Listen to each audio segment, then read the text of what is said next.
The Girl in the Reflection by Silas Holloway.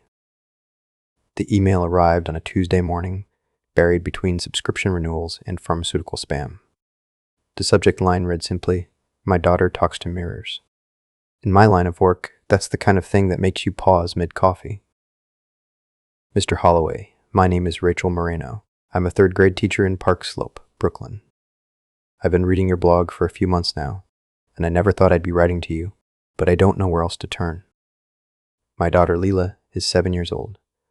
For the past 3 weeks, she's been having conversations with someone she calls Margaret, who lives in our bathroom mirror. At first, I thought it was just an imaginary friend. Kids that age have active imaginations, right? But yesterday, Lila told me that Margaret knows about the time I got lost in the woods when I was 5. The problem is, I've never told Lila that story. I've never told anyone that story. I don't believe in ghosts, Mr. Holloway. I'm a rational person, but I'm starting to worry that maybe I'm losing my mind. Or worse, that something is wrong with my daughter. Could you possibly take a look? I can pay your consulting fee. Desperately, Rachel Moreno. I've received hundreds of emails like this over the years. Desperate parents, concerned spouses, people grasping for explanations when the rational world fails them. Most turn out to be explainable. Old houses settling, children processing trauma through play, adults projecting their own anxieties onto everyday occurrences. But there was something about Rachel's message that felt different. Maybe it was the specificity of the details she mentioned, or the controlled panic I could read between the lines. I replied that afternoon, suggesting we meet in person. Rachel's brownstone sat on a quiet, tree-lined street in Park Slope. The building was pre-war, with the characteristic high ceilings and creaky floors that make every footstep sound like a ghost walking overhead. "Thank you for coming," Rachel said, ushering me into a living room that managed to be both tidy and chaotic.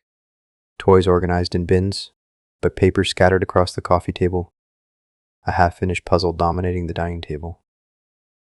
Lila's in her room doing homework. I thought maybe we could talk first, before you meet her. Tell me about when this started. 3 weeks ago, maybe 4. Lila started spending longer in the bathroom, and I could hear her talking to someone. When I asked, she said she was talking to Margaret. I figured it was normal. Kids have imaginary friends, right? But then she started telling me things Margaret had said. Things about my childhood that I've never shared with anyone, let alone a 7-year-old, she told me. Margaret said I should remember the blue house with the broken swing. Mr. Holloway, I haven't thought about that house in 20 years. I'm not even sure it really existed. I pulled out my notebook, a habit that helps people feel like their experiences are being taken seriously. Tell me about the house. Rachel hesitated, staring at her hands. I was adopted when I was 6. Before that, I lived with my birth mother in this old farmhouse upstate. I have fragments of memories. A tire swing in the backyard, yellow wallpaper that was peeling in the corners, a kitchen that always smelled like burnt coffee. But my adoptive parents discouraged me from talking about it. They said it was better to move forward, not dwell on the past. Do you remember anyone named Margaret from that time? No, I don't think so. My memories from before the adoption are pretty fragmented. Trauma does that, I guess. The sound of small feet in the hallway interrupted us. "Mommy, can I meet your friend now?" Rachel's expression softened immediately.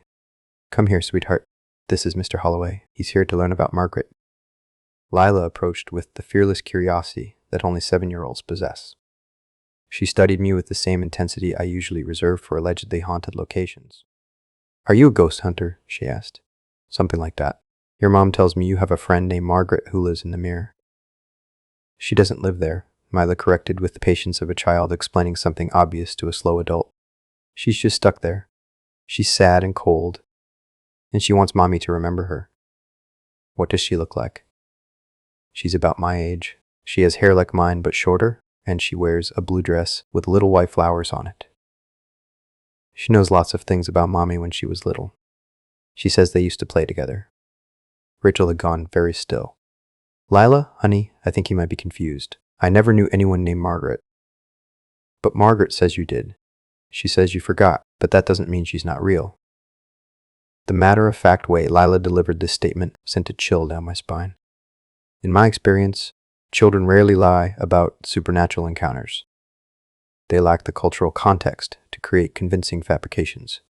They simply report what they see, without the layers of skepticism and rationalization that adults pile on.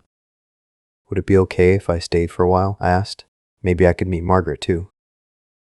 I spent the next 3 hours in the Moreno apartment trying to appear casual while every sense was on high alert. Rachel made dinner, while Lila completed her homework at the kitchen table. The domestic normalcy was almost unsettling. Around 6 o'clock, as the October light was beginning to fade outside the windows, I heard it. A soft thump from the direction of the bathroom, followed by what sounded like water running. "Lila, are you using the bathroom?" Rachel called. "No, Mommy, I'm right here." Rachel and I exchanged glances. "Mind if I take a look?" I asked. The bathroom was small and unremarkable. White subway tiles, a pedestal sink, a medicine cabinet with a mirror that had seen better days. The mirror itself was old, probably original to the building, with a slightly warped quality of glass that had been reflecting faces for decades. I pulled out my digital audio recorder and set it on the sink counter. "Margaret." The silence stretched out long enough that I started to feel foolish. Then, so faintly I almost missed it, the sound of movement in the walls. Old buildings make noise, pipes settling, wood expanding and contracting with temperature changes. But this sounded different. Purposeful. I left the recorder running and returned to the kitchen. We spent another hour in careful normalcy. Conversations about school, weekend plans, anything but mirrors and mysterious visitors. But I found myself glancing toward the hallway, waiting for another sound that never came. When I finally collected my audio recorder, I didn't expect to find anything. Digital equipment rarely picks up paranormal phenomena clearly, despite what television shows suggest. But as I played back the recording, there was something there. Underneath the ambient noise of an old building, barely audible even with the volume turned up.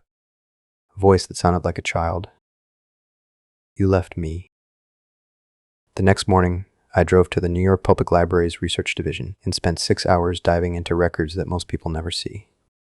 Adoption files, institutional records, newspaper archives from small upstate towns. Rachel's story checked out. She had been adopted at age 6 after her birth mother, Maria Santos, died of complications related to severe mental illness. But it was in the deeper files, the ones that required special permissions and careful handling, that I found Margaret.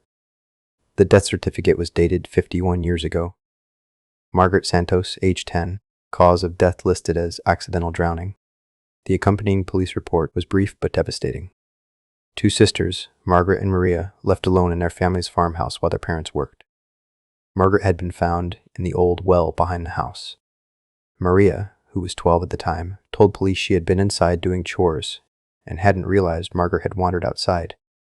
The report noted that Maria became increasingly unstable after her sister's death, developing what would later be diagnosed as severe guilt-related psychosis.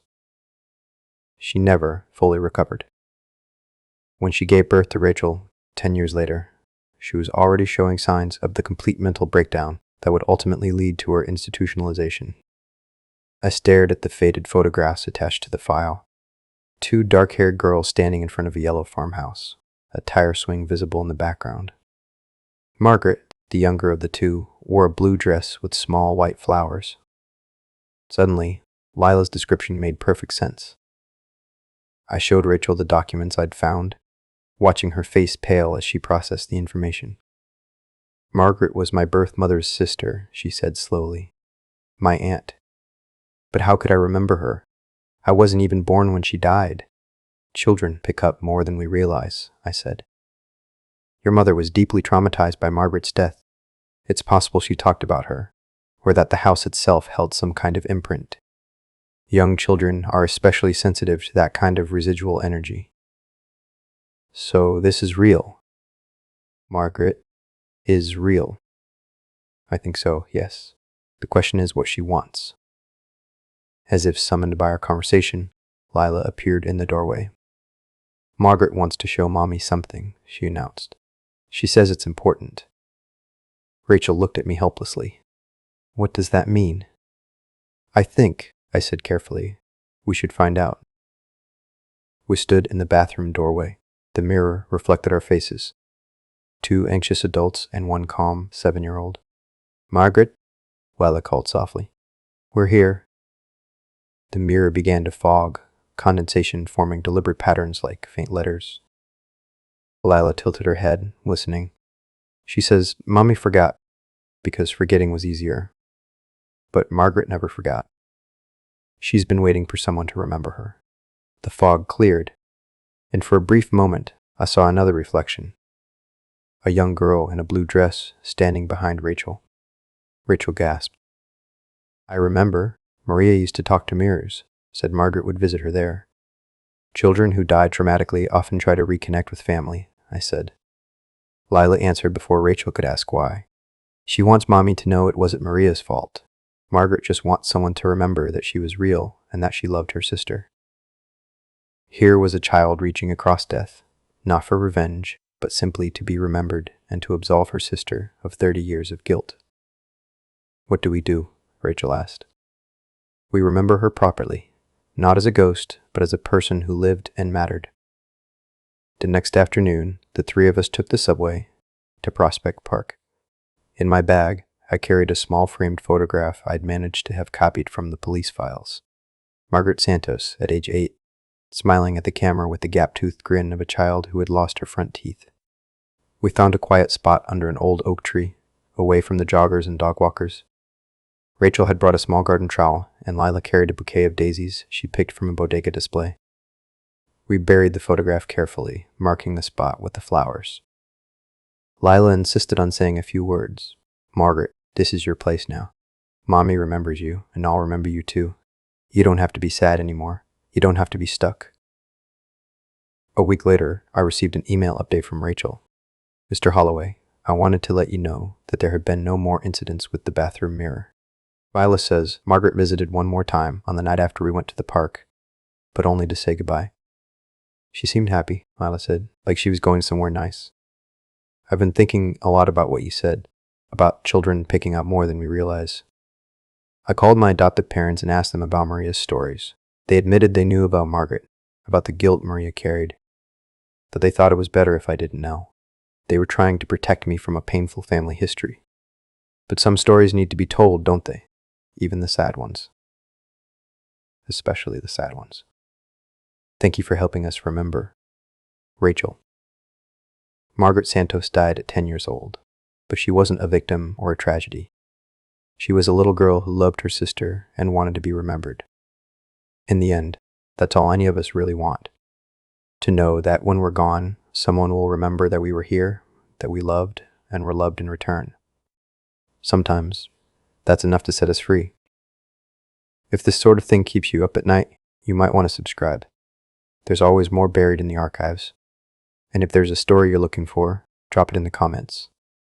Odds are, I've already got a file with your name on it, just haven't dusted it off yet.